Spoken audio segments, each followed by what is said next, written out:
Hi, my name is Ben Forrest, and in my Pechakucha, I will be critically discussing through academic and industry sources key recommendations I would give to the music festival industry and how they will continue to be sustainable as a result to build resilience. The music festival industry is reported to have grown 7.6% between 2015 and 2020 and is worth around £42.3 billion. Music festivals in the UK are reported to create almost 20 million annually for the UK. Some major festivals, including Glastonbury, has had an increase in attendees from 1,500 in 1970 to 230,000 in 2019. Due to the growing trend of sustainability, the music festival sector has had to adapt according to Zikfos. Key issues surrounding the industry and sustainability include the fact that the festival sector in the UK is collectively responsible for 14 tonnes of carbon dioxide each year. This is supported by GETS. In an era of global climate change, rising energy costs, and the risk of scarcity, environment issues have recently come to the fore in the events literature. Nowadays, festivals such as Glastonbury work closely with the local authorities to reduce the amount of waste and environmental damage the festivals bring. This presentation is going to give recommendations on how sustainability issues can be managed. The United Nations defines sustainability development as the ability to meet current needs without compromising the needs of the future. The United Nations states sustainability is an ongoing and increasing trend that will impact and affect businesses and consumers on a global scale. This means the music festival sector will need to adapt with the growing trend. Adapting with the environment is a key component of resilience. Herman, 2011, defines resilience as the ability to adapt and maintain despite adversity. Overall, in order to be resilient as a music festival company in 2020, sustainability must be considered. Sustainability must also be considered when festival goers leave the tents behind. This is a trend that has increased in the last few years as more and more visitors are bringing their own tents instead of sharing. Webster also states that there were over 175,000 tents at the Glastonbury Festival in 2017, which had a cost involved of around £780,000 to dispose of all their post-festival waste. AIF reported that over 18,000 tents were left behind by AIF member visitors, which was an increase of 25% over 6 years.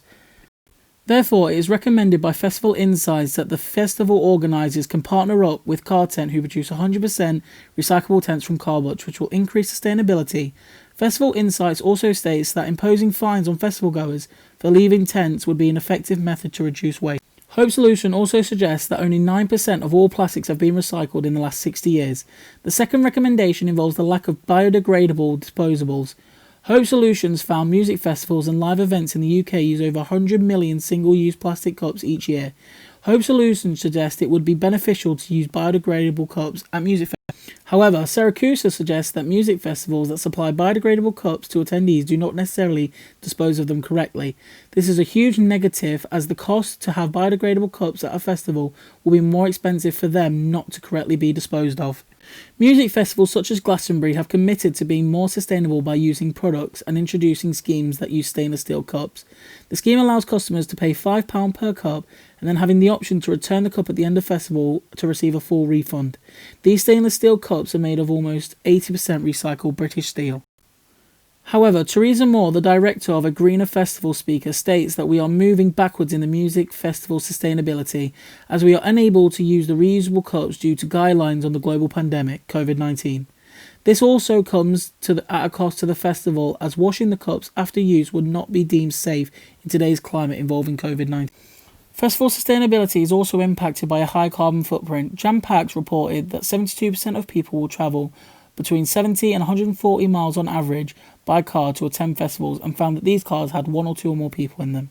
Collins refers to powerful thinking when they say that only a small proportion of attendees choose to use sustainable modes of transport such as trains, car share and coaches.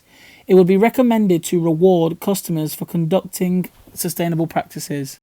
However, Theresa Moore goes on to say COVID-19 has also negatively impacted festival pollution caused by attendees travelling via car sharing. Gov.uk suggests that the car sharing, including public transport and taxis, should be kept to a minimum whilst the tier system still applies. The festival sector will have to innovate new strategies to lower CO2 emissions that adhere to the COVID. One new concept that has a huge spike in the event industry is hybrid festivals. A hybrid festival, as explained by Loren, is a festival that is based in digital space with access being limited through payment.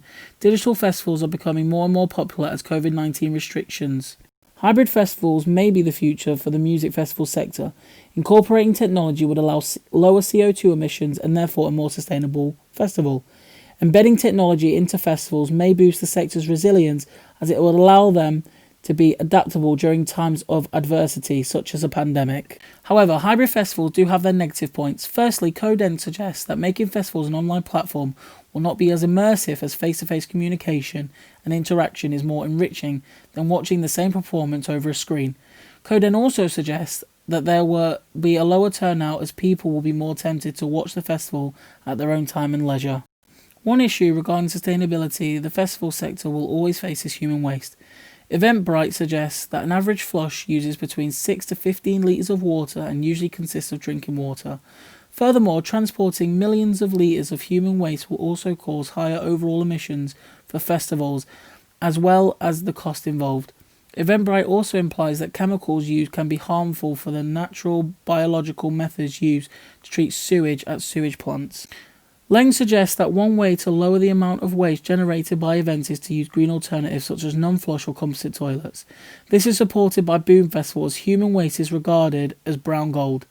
This is because Boom Festival is estimated to have collected 500,000 litres of waste over the course of the festival, which is collected and turned into tons of fertiliser to nurture the earth.